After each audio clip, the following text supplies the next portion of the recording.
So talking to Connor, electricity is a big one. I want to talk about the actual build because this one's smaller than your previous one by a lot. Yeah. This one has less living square footage, but the footprint of the foundation is bigger than the because last it's one. one. Is it one story? Well, part of it is 2-story, but not all of it. So the last one, the slab was 5,000 square feet. Okay. It was all 2-story, and so we had 10,000 square feet. I know that was nuts. Yeah. And, I mean, we didn't use all of it, but it was all there. Where this one, the slab is 8,000 square feet. Okay. But there's only about 1,500 square feet that has a second story. Okay. So I met with Kenan. Do you know Kenan? He owns Texas Welding Company. Oh, yeah. Westbrook. Yes. Yes. Love that guy. Yeah. So we had Yeah, lunch they're a yesterday. really neat couple. Yeah, and just thinking about the whole Moravian. So this is context for this conversation because the Moravians, they started gathering, and then they started building these communities. They built hundreds of communities around the world for their mission, but they started living communally like that, like in big barndominiums basically, but they were differently built, but for efficiency because it was so much more efficient to do that. And I'm just thinking of different ways to get, people, private property. We all want private property. And I think that has a place for, if we get 100 acres, private property is a big part of it. But there's a lot of people in stages of life they can't buy now, and we've already sold their future off. Yeah. So renting is a possibility. So like a big apartment complex, like you could carve 10,000 square feet up into 10 units. Pretty easy.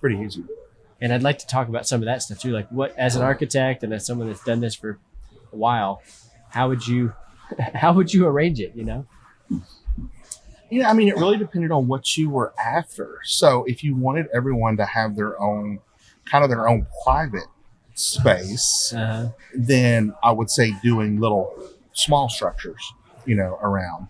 That feels more applicable for families. Yeah. But like a dormitory with dormitory store, it's certainly going to be cheaper to do it that way. Just, one slab, one building, just boom, boom, boom. Yeah, I mean, that would work out really well. In general, how do you do the plumbing in a foundation like that? Like or just in general, do you try to keep all the plumbing in a straight line along the house? So plumbers and a lot of builders look at it from the standpoint of putting it all together in the core, and putting everything as close as you can. So like, let's say we're going to do 4 units, okay? What they're going to say is put all your plumbing right here. Okay. So you're going to have kitchen, bathroom, whatever, all in close proximity right there. That way you're not spending any money running your lines and all that kind of stuff. Now, where I have the knowledge on this is at some point you're going to have problems with these sewer lines where you have to access them. Okay. And with foundations the way that they are, you really don't want to come in and start cutting up the foundation. Yeah, right in the middle of it. You have to tear up a lot of floor or tunnel a lot. Right.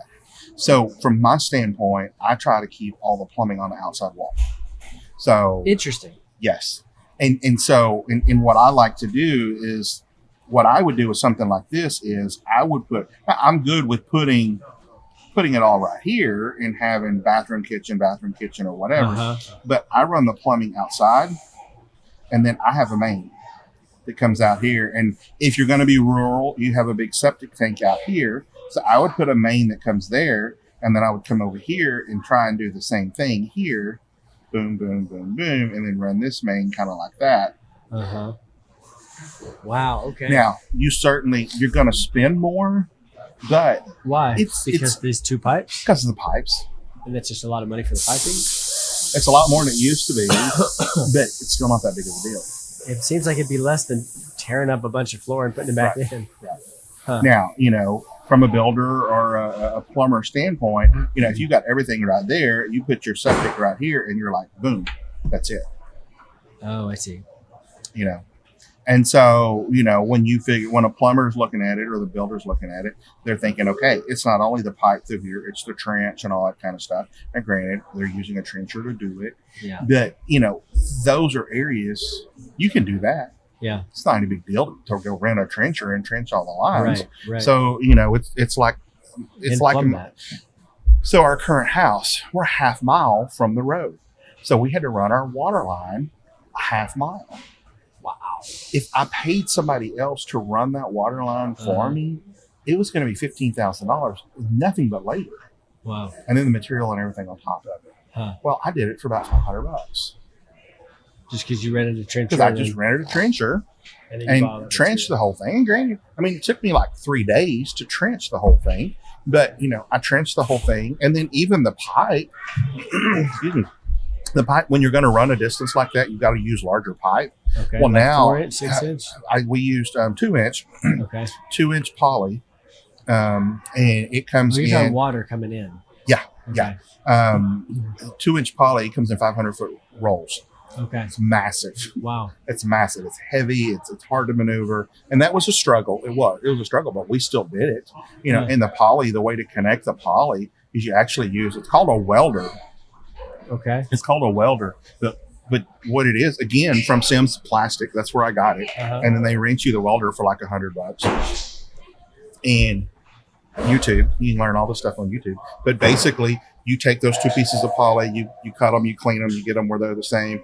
You put them in between. They're clamped in to this vise that has a heating element that goes in between it. Okay. And it's constantly providing equal pressure and equal heat to that poly.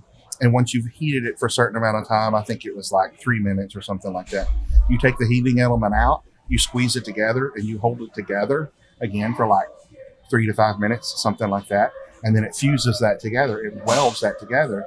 And then you can't tear it apart. Get out of town. That weld is stronger than the pipe itself. No way. Yeah.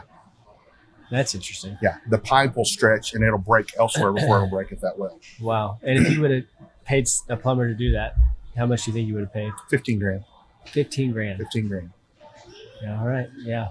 We got to learn this stuff. Yeah. Yeah. Wow. So, just lots of little stuff like that. Yeah. And people are afraid to tackle that. Yeah. And honestly, I got a little afraid of that, doing the welder and all that other kind of stuff. And Did so you I rent started. the welder? I did. Okay. And they're telling me how easy it is. They're like, look, it's super easy. They showed me the video. I watched the video. I'm like, man, I just don't know how comfortable I am. I mean, this is a major deal. This is like the water line. Yeah. So then I started looking at, okay, if I did it with fittings, because there is one that you can get all these fittings to put all this stuff together with and everything. Well, if fittings are going to be expensive, and then you start looking at, well, those are places for it to break. When you put those fittings in there, those are places for it to break. And so the guy that I was talking to about selling me the fittings, he said, why are you looking at this? And I told him, he's like, that's silly. He says, don't be afraid of it. He said, the weld is so much better than the fittings, and it's cheaper. It was going to cost me another $1,000 just in the fittings, where the welder was $100 to just weld it together. Wow. Okay. So just don't be afraid. To rent the welder, you mean? Yeah. That's so exciting to me.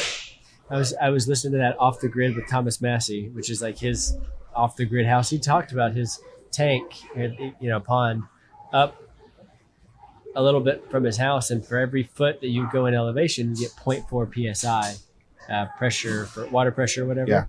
And so water towers being high, and he's like, yeah, it does everything to my house, just having the tank up there, and like that could be a good thing to. And he said the reason they didn't used to do it because they didn't have a way to pipe it in. Because he went to Monticello, Thomas Jefferson's place, and they had all this innovative stuff, but they didn't do any elevated water works because of the piping stuff. Wow. Yeah. And then all along that line, there's several places. If you want to tap into it, basically you just drill a hole in it, and then it's got a little saddle that you put on it, and you bolt that saddle on, and then you can extend out. So I have several places all along there. So water goes over.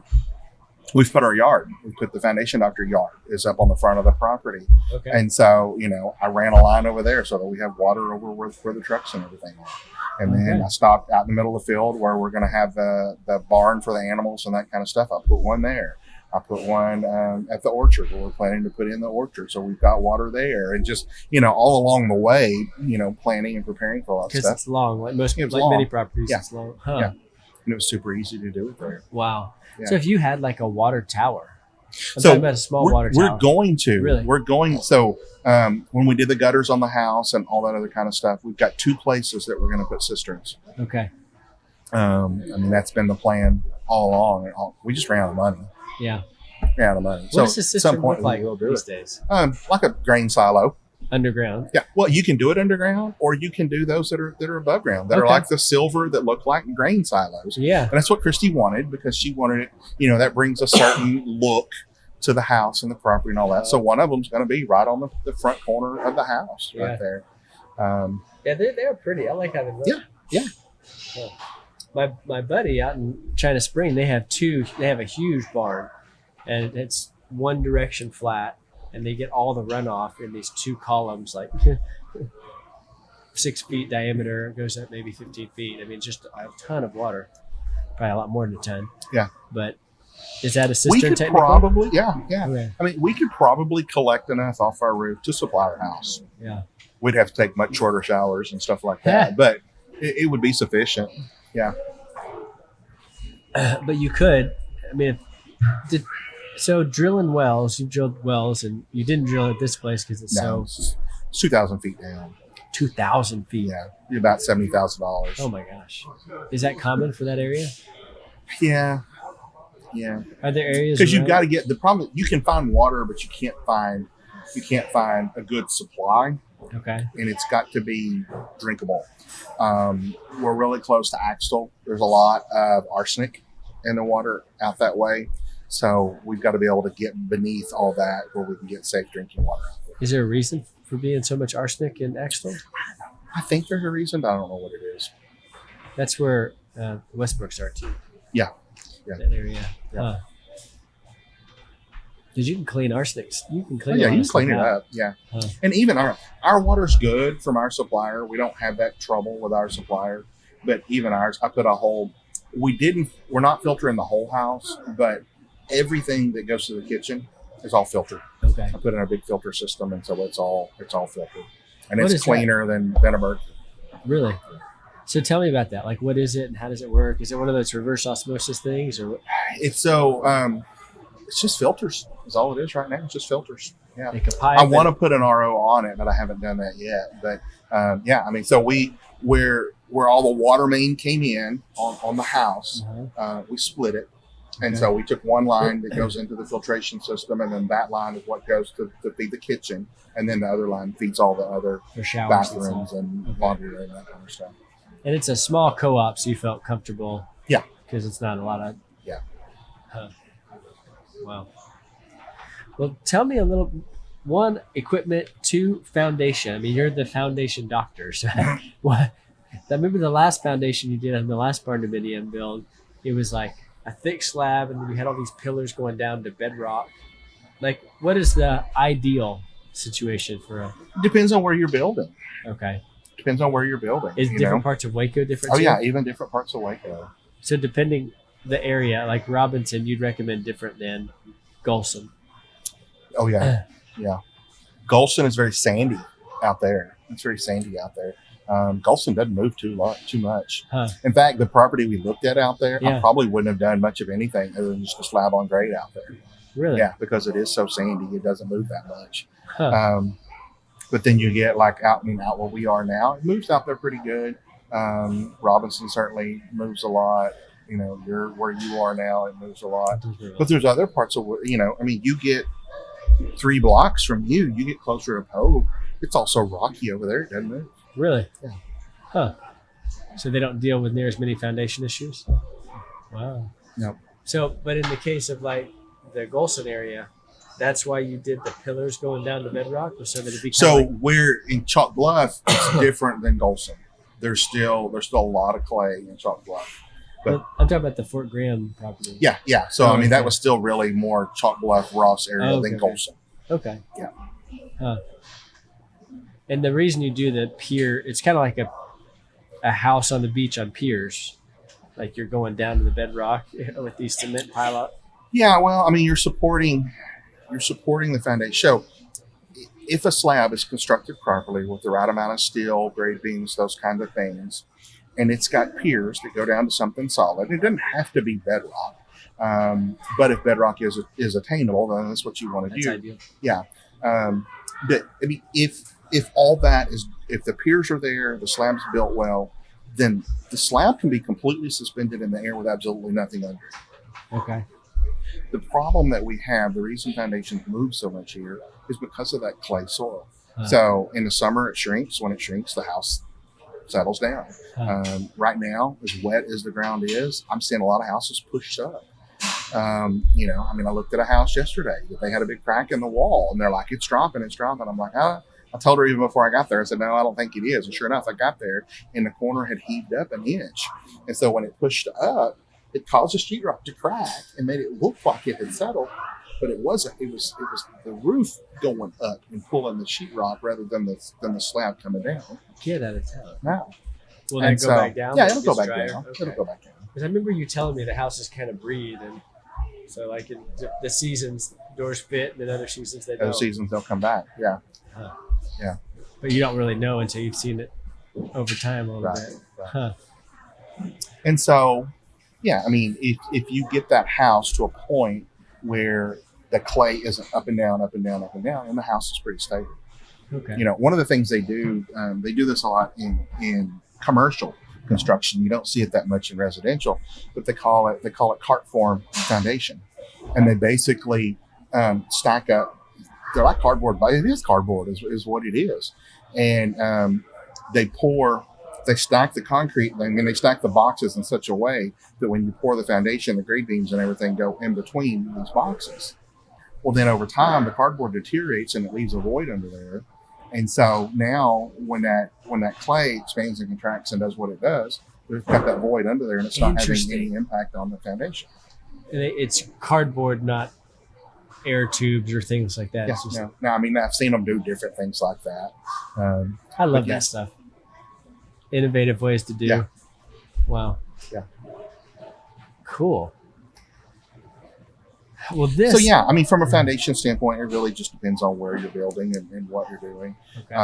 I did not do an awful lot where we are.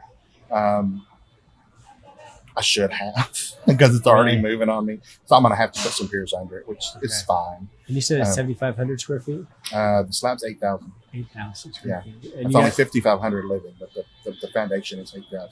Is the barn dough? I mean, what do you call it? Is the structure the full length, the full size of? So this one typically isn't a barn dough. Okay. Not really. Tell me about it. Well, so and you saw the other house. Yeah. It was a barn that we went in and just built inside. This one we were going to do something similar, but we wanted to do more of a U shape, of a horseshoe kind of shape. And then when it got ready to build, steel was through the roof. It was going to cost us a whole lot more to do that. Really? And so we decided rather than doing steel frame, then we were going to do wood frame. Okay. We were still going to clad it in metal. But again, when the time came, it was just so cost prohibitive that we ended up putting hardboard on it. Wait, so how much difference is it between wood frame and steel frame? Usually steel's cheaper. Okay. But at that point in time, it wasn't. Lots of supply issues and all that. That was, 2 years ago. Okay.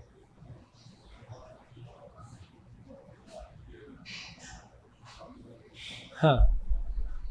And honestly, if I could do what I wanted, didn't have a spouse making decisions with me, I would build a barn.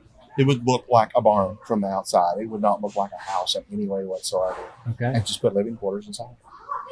Because taxation or? Taxation, just ease. You can go and pop that barn up overnight. And then you can take your time doing what you want inside. Yeah. You can even go in, move around walls however you want to, and all that other kind of stuff. It's easier. Climate control and all that is so much easier. And so, no, I mean, I love doing it that way. I looked at a house the other day that it was a lady that did it, but she's got horses. Okay. And so the whole front of it is a huge, probably 4-bay garage, but I mean like to compensate for her big porch trailers and all that. Oh, wow. It looks like a big industrial building is what it looks like. And then on the back, she just put a really big porch, it's probably 40, 50 foot deep off the back of that building that just is a covered area. Yeah. And then she went in that covered area, and right in the center, she just stood a box and put an apartment in that box, and then has that porch all the way around. It's really cool. I like what she did. I really did. But yeah, I mean, taxation, that's huge. That's huge. You know, I mean, they came back to us. They came back and said this last year, they said our house is worth 1.3. Oh, wow. Yeah. For taxes. And I'm like, Yeah, I protest. I protest. And they did. They knocked $500,000 off. They knocked $500,000 off. Okay. Yeah. So I'm really blessed that happened. But yeah, I mean, they don't care. And next year they'll jack it right back up, and I'll have to fight again. And it's just this continual thing. And so, you know, I mean, if we were going to try and sell our house, I don't think we could sell it for that. Yeah. But from their standpoint of taxation, that's what they're looking at. And so the more you have of this, the more properties you have on the piece of land and that kind of thing, the more they're just going to bump it up and bump it up and bump it up. And so if it's not real clear what it is and it just looks like a barn, then you're going to get taxed like it's a barn. If you had an 8,000 square foot footprint, but you only had, say, 1,000 square feet of living quarters, then you'd be taxed on that 1,000 square foot of living quarters. Yeah. Depends on them. Really? It should be. But again, you're going to have to prove all that. Like your friend that had the big porch, wraparound porch. It's like her horse barn's not a house. No. Yeah. You know, her house is under the cover. And it's built in such a way that you can't see. You can't see that apartment is back there. And so, you know, the appraisal district, they have drones that they fly over and look over your property so they can assess what it is and all that. But for all intents and purposes, they can't tell that there's an apartment under there. That's interesting. Yeah. How do you get away from that? I mean, I know it's by county, and, you know, if you're in the city, you got to more. There's not really a good way to get away from it, you know, until there's some type of tax reform. Unfortunately, it's a reality of what we're going to deal with. And so that's why the more you can do to prevent them knowing what you have, the better. Now, if I was looking at some property maybe in the Axtell area, and it was like $2,500 for the school tax, but it was out in the sticks. Do you still pay that when you're out in the sticks? School district. You got school district, you got county, you got MCC, which isn't that much, but it all adds up. School's the big one always. Yeah. Yeah. And depending on what district you're in, it really jacks it up in a hurry.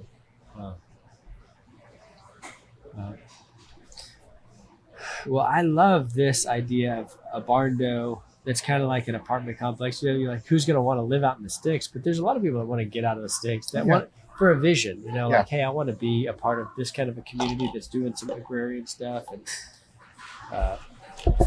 you know, what else am I wondering about? Water, standing up places. Have you ever, this is straw bale houses. Have you ever looked into this or heard about straw bale houses? Okay. Yeah, there's a couple of them in Waco. I'd have to research to figure out exactly where they are, but yeah, they're really cool. I saw one once at the Hunger Farm. Okay. My friend Sky Tony's out there. He took me around and he's like, wow, it is really cool. And you're talking about where they like stack the bales of hay and then they put a skim coat over them. You can make it where those are load bearing. Yeah. You can make it where it's just like wooden beams and it's really thinly timbered, and then you work around it. You just use a chainsaw to cut around the things and then plaster over it and stuff. It's attractive to me. It's exciting, but I don't know. I mean, I've never done anything like that. The biggest challenge you'll have is finding people that know anything about it. Yeah. And so you're pretty much on your own until you can find somebody that can help with it. Yeah. So what happens like if you're building, so at some point, hopefully in the next couple of years, we're going to be building some sort of a structure on land, maybe several with people. First step is when do you bring the city into it? You try and keep them out at all costs.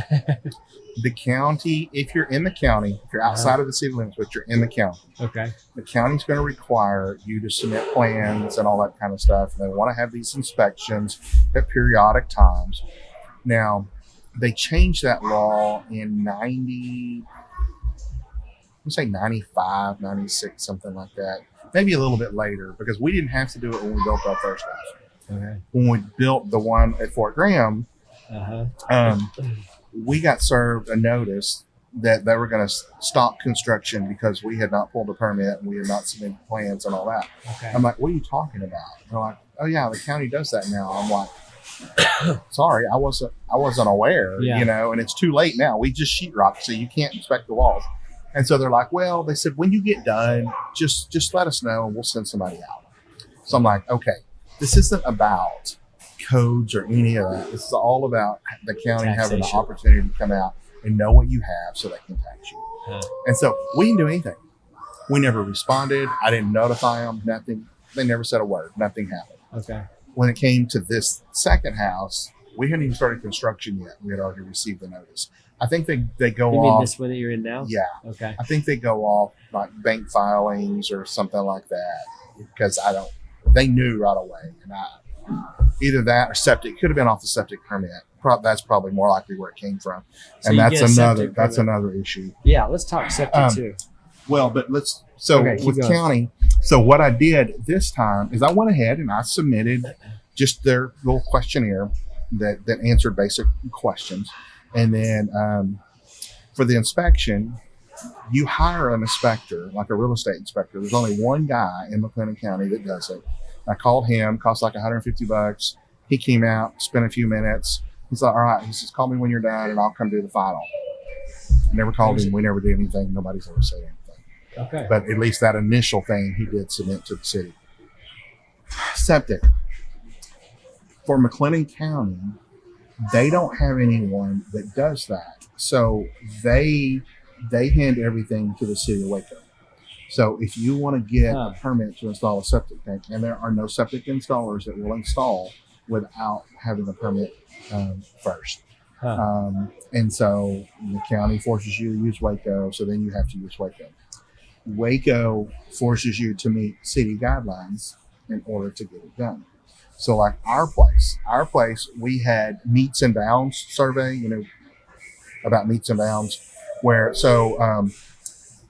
if you're in the city, it's surveyed as like a lot and block, like where you are, it's so-and-so division, lot such and such, well, if you're out in the county, then they come out and they're like, okay, the coordinates at this corner is 1 dot, such, this corner's this corner's that corner that, and they define your piece of land by those markers, and they call that meets and bounds. Okay. That's perfectly acceptable for everyone. Banks, title companies, everyone are fine with a meets and bounds survey, except for the city of Waco when you're applying for a septic permit. And the city requires you to be plotted as lot and block. But what if you're not lot and block? Then you hire a surveyor to come do it for you. Now, what's that going to cost? It cost us about $5,000. Oh my gosh. And he came out and he drew off the whole thing and he created, I think he calls it, what'd you say? I don't know. It's like Wiethorn edition. I don't know. Because we actually had, so then that's another thing, is we had to, because we have the second house, then you can't have more than one family dwelling unit in any given lot.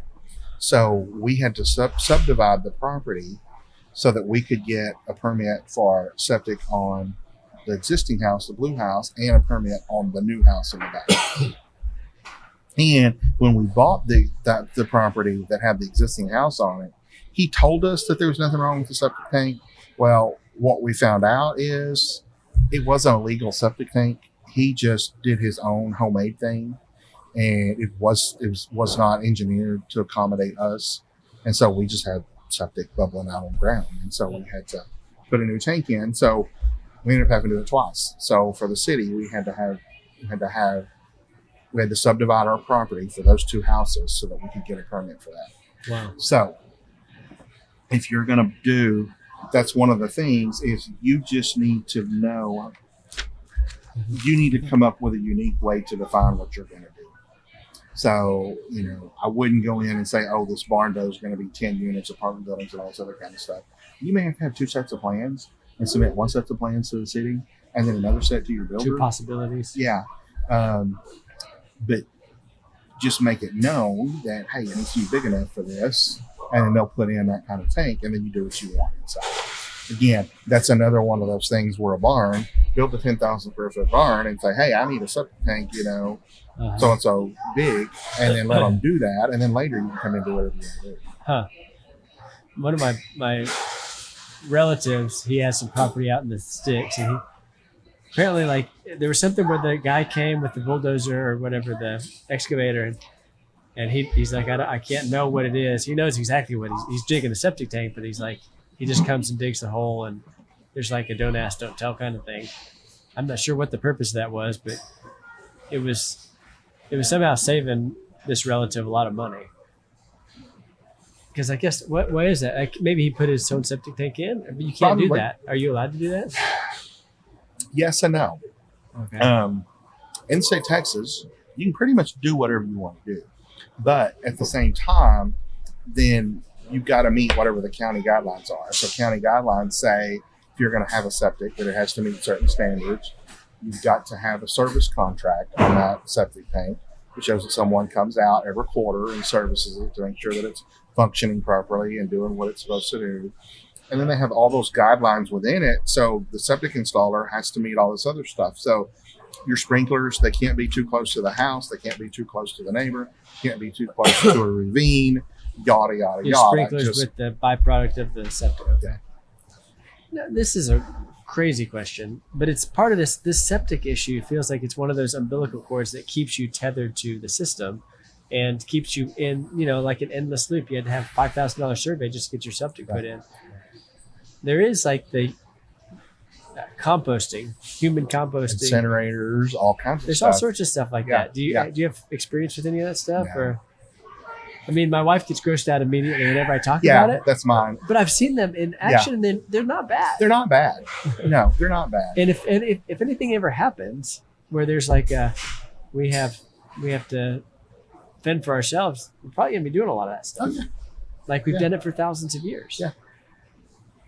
And you could do, you could look at incinerators and all that other kind of stuff. I don't think there's any reason not to. Yeah. I think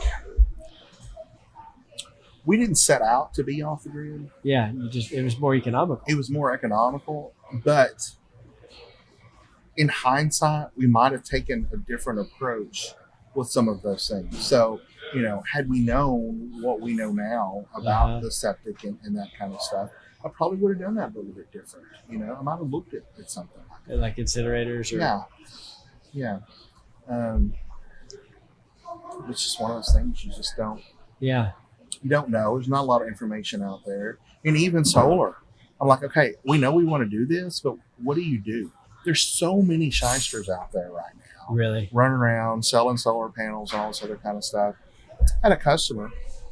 His company came out, told them, hey, we're going to put solar panels on your roof. We're going to save you all this money and all this other kind of stuff.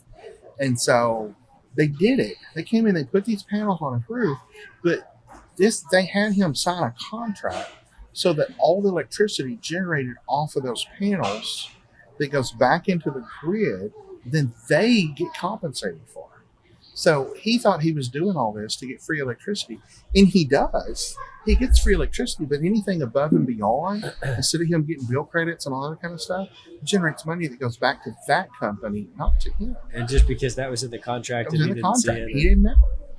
He's like, oh, free solar panels, okay. Yikes. Yeah. I've heard there's health risks related to that. Well, actually, before we go there, tell me about the electric. We talked offline real quick, but like, why'd you do solar, and tell that story a little bit. So I did it because Encore was going to charge us so much. So our provider was going to charge us $72,000 to run the line. Just to run the line. Just to run the from line. The road so they could sell us electricity. And I looked at the guy. I said, "You're crazy. I'm not doing that." And he said, "Oh, you will." And I said, "No, I won't." And he laughed. He said, "Okay." He says, "Well, call me when you get ready." And he got in his truck and left. Wow. Okay.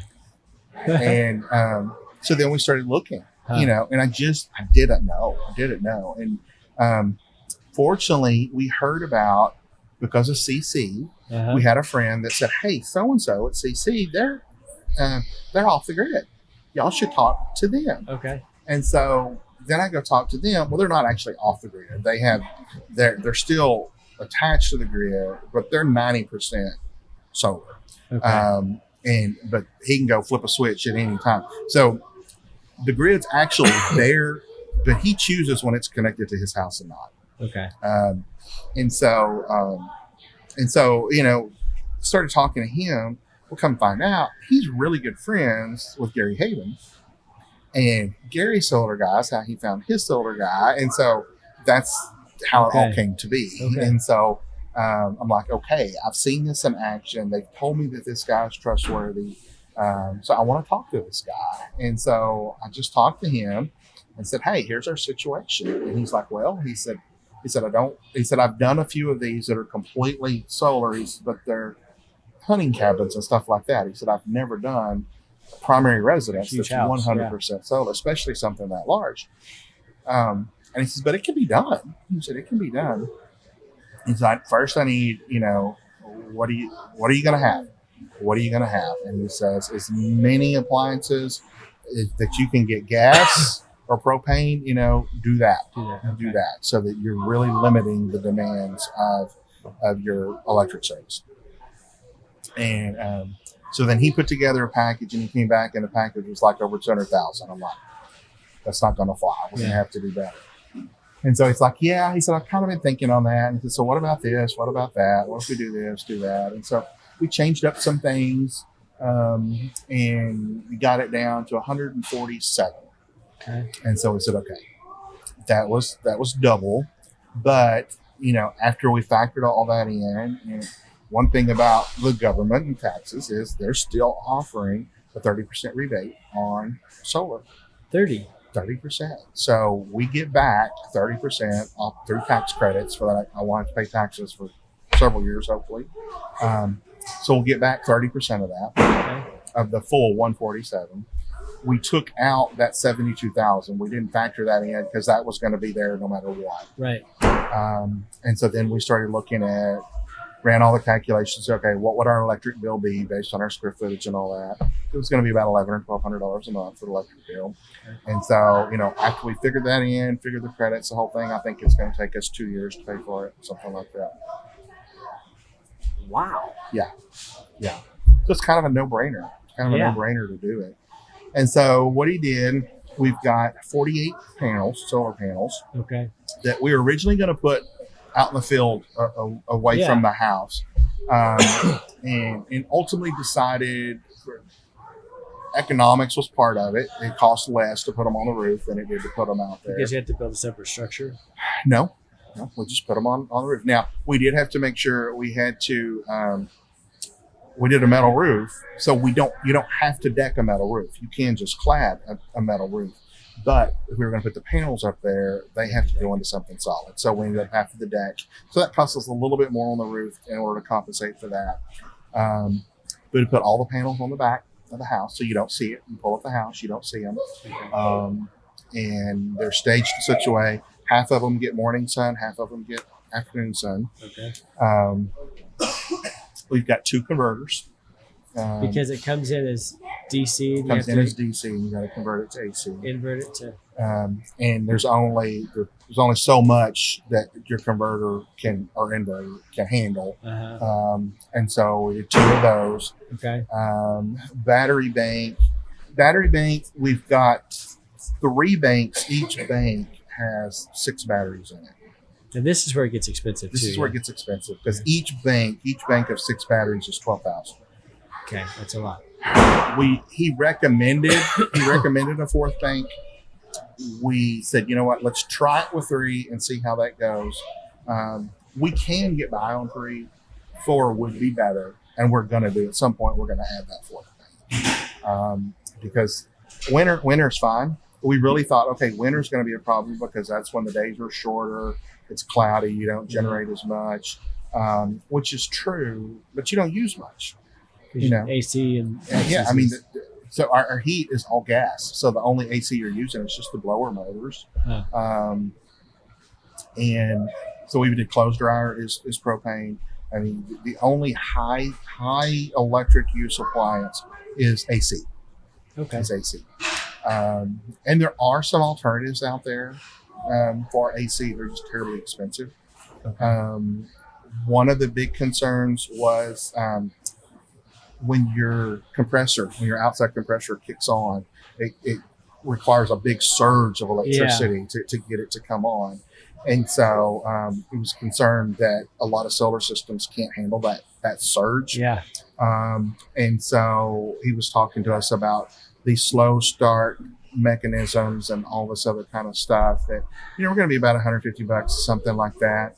And my AC guy, I'm talking to him about it, and he's like, it's just the capacitor. He said, that's like a $5 part. Yeah. He said, I put that on all my units. It's standard. He says, I think you just need to try this capacitor before you spend all the money on that slow start deal. We did it. It works fine. Yeah. Huh. Works fine. I think I changed that a few months ago. Yeah, it's probably so. Yeah. And so, the only time we've had a problem was last August. We had all those 100+ degree days back to back to back. And we were draining our battery bank on a daily basis. Okay. And we at didn't. Night? Mainly at night? Yeah. And we were using so much during the day. I mean, it would be, it was pretty much overnight. We were draining it. And you had big we were HVACs. living very, we got 3. We got 3. I got 2 5-ton and 1 3-ton unit. Would it be different if you had like mini splits in rooms and stuff? Probably not. Really? Yeah. I mean, it lowers the demand somewhat. And you could control, like some rooms, you could say, okay, well, we don't need it in here. Yeah, we're sleeping at night. You're spending so much on all the mini splits to do as many rooms like as we have that it really wouldn't make sense. So what we ended up doing is like the kitchen, living room, dining room, laundry room, school room, and all that. That's on one unit. Okay. And then the downstairs bedroom side is a separate unit, and the upstairs bedroom is another unit. Okay. And so what we do is at night we crank up the living room and all that space that we're not using during the night. Temperature up, yeah. Yeah, we run temperature up there and then just keep it cooler in the bedrooms. And so that works pretty good. That makes sense. Pretty good. Yeah. But we just, we were just rocking along. Hey, free electricity, whatever. It's one of those things. It's like, I'm the dad. It's like, turn the light off. And they're like, we're not paying for electricity. I'm like, I don't care. Turn it off anyways. But so, I mean, for the first time, we had to really be serious about conserving some of it. Yeah. At the end of the day, it didn't really take much. We switched. We changed the temperature on the unit. We stopped running the dishwasher at night. That's one of the things they tell you when you're on the grid is run the dishwasher, run the clothes dryer, all those kinds at night, when the demand isn't so high. Well, so that's what we were accustomed to doing. Well, the problem was we were draining our batteries at night. I gotcha. Okay. And so now we don't do that. Now we wait, we start the dishwasher in the morning. We do laundry in the morning or during the day. And so that reduced the demand that we were using at night. And Makes so now sense. we haven't had a problem since then. Huh. And we do have, so we got a propane generator that's tied into the whole system. And so your batteries, you never want to fully deplete your batteries. And so, But you were doing that daily. Well, no, even then we weren't. So the system is set up so that the batteries are warranted for like 20 years. Okay. Provided you don't ever drop their capacity below 10%. Oh, okay. And so the system is set up so that if you hit 12%, then it shuts off battery use. It triggers a generator. Then the generator comes on, and the generator will power the house and feed the batteries at the same time. But it automatically comes on, it runs until the batteries are charged, and then it shuts off. Okay. Yeah. So we've had that. We've had to do that probably 3 times. in the time that we've been there. And that's but you have the generator for that purpose. Yeah. Okay. Yeah. Wow. Is it what it's? You said it's dual, or is it just propane? Just propane. Just propane. Just propane. Yeah. Is propane? I mean, I know we get it for our gas grills and stuff. Is it hard to come by with larger No. tanks? We got a 1,000-gallon tank. Okay. They come by about twice a year and fill it up. Okay. Yeah. That's great. You could have multiple. We try and do it when gas is cheaper. Gas is cheaper in the summer than it is in the winter. Okay. So before we get into winter months, we make sure they come fill it up. And it cost us, to fill the whole thing, cost us about $2,000 Okay. to fill the tank. How much was the tank? We lease it. Oh. I think we lease it for $100 a year or something like that. I've always leased the tanks. You can buy them, but if you lease the tank, then the tank, the regulators, the line going from the tank to the house, all that belongs to the gas company. So I don't have to worry about it. Yeah. If something goes wrong, they come fix it. Wow. And that's well worth it for $100. Yeah, no doubt. Yeah. And that's also your electricity if you need it. Like in a pinch, you're all good. Yeah. How much does it run? Like how much does it take to run that generator for? So I haven't tested it myself. They told me that it would take about 2 gallons of propane to fully charge our battery bank. Okay. So that's less than $20. Does the battery bank factor into that original 140 that you mentioned? Is that part of the? Yeah. Okay. The batteries, inverters, installation, everything for that 140. So how does it break down of that 100% panels to batteries to accessories? I'd have roughly. to pull out the breakdown. Like I said, the batteries were about 12. The panels, all the panels, I think the panels installed were about 20,000, something like that. How many did you say? 54 you got? 48. 48. Okay. And are they They're like 4x8 panels. Oh, like a sheet of plywood. Yep. Oh, that's huge. Yep. And they're polycarbon. We've had several hailstorms on them. Hadn't hurt them a bit. Okay. Wow. Okay. Why did you opt for not going out away from your house a little bit instead of on the roof? Just so what we were gonna, because of the spacing, is we would have to go through that ravine behind the house and out to the pasture in the back. And then the array was going to be so large that it was going to stretch across there. So it was going to obstruct our view. They're more prone to damage if they're on the ground.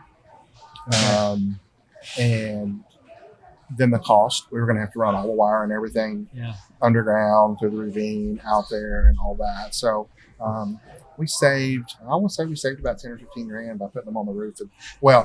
It's purely in labor and wiring. Okay. And then the array structures would have had to pay for that too. So I think overall it was about 20 grand in savings to put them on the roof. Okay, cool. Wow. We got electricity, water, sewage. These are all umbilical cords that keep you tethered to a system. Yeah. Is there anything else?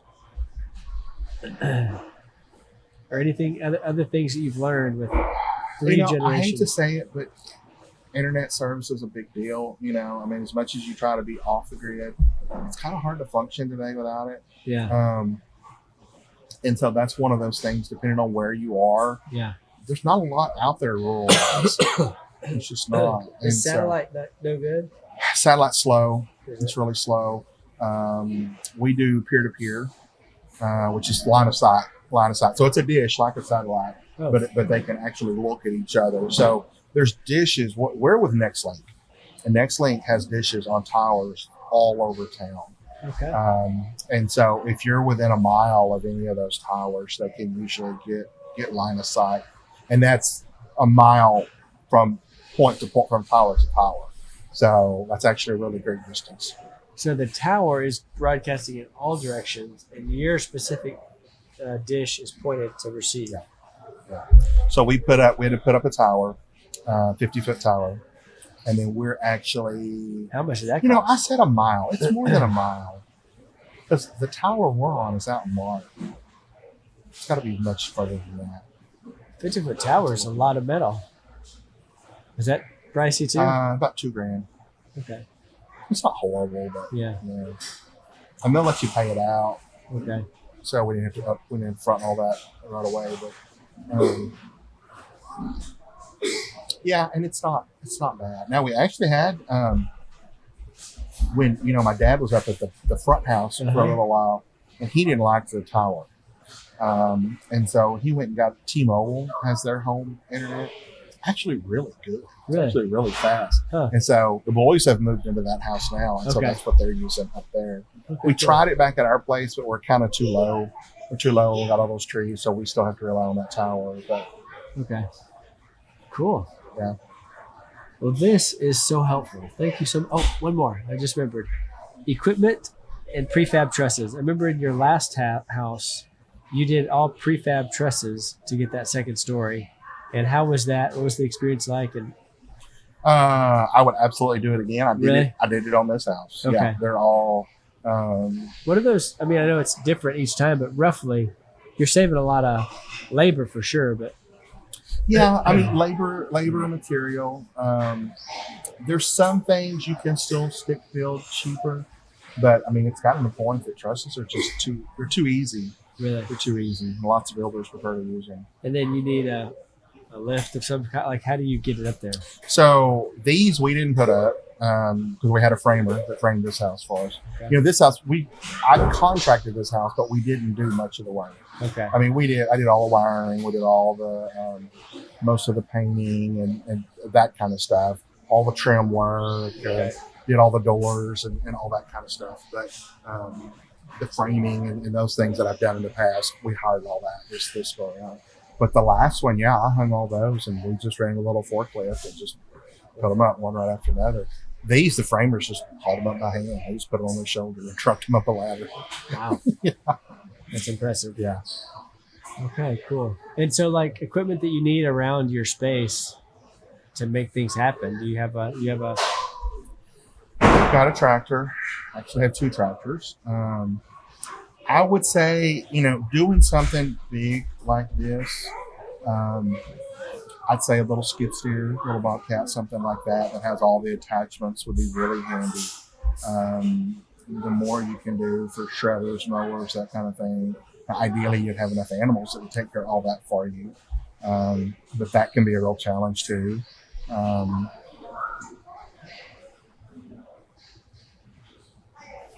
That's probably it. Really? Equipment-wise, yeah. And you said skid steer for building, like getting things up and down, building? Oh, you just always something, Yeah. I mean, trees, we got trees down on the fence line right now. We got to get the trees up. So either we go up and we cut them up branch by branch and haul the whole thing off. Or if I had a skid steer with the grappler attachment, I just go pick up the whole thing and take it over to the burn pile and just burn it. Right. Huh. Cool. Yeah.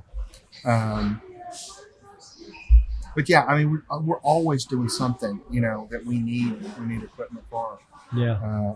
My tractor has a little bucket on it. It's got a blade on the back and it's got a shredder and that kind of stuff. I wish I'd have gone a little bigger when I bought it. Really? Because I was thinking, we're not going to need all this. Well, no, we actually use quite a bit. Okay. And Connor knows his way around all that stuff. Oh, he loves it. I bet he does. He loves Who it. wouldn't love that? He loves it. He's actually buying the house in the front. He told me that. Yeah, so we split that out. It was 4 acres with that house, and he wanted it all along. He always said, "I want it." Well, then when my dad died in the house, then he's like, Yeah. And so then he started his deal. He actually got a little portable building that he put on the land and was going to convert it into his home little tiny house. But the expenses have just grown and grown and grown and grown. It looked like he was never going to be able to get it done. I'm like, Connor, why don't you just buy that? Buy the other house. If you don't want to buy it, we'll rent it to you, or whatever. But, I know how you feel about rent. And so we struck a deal for him to buy it. And he's got roommates, and so they help him pay for it. And so cool. Yeah. He's got his head on straight, man. I like it. He does. He does.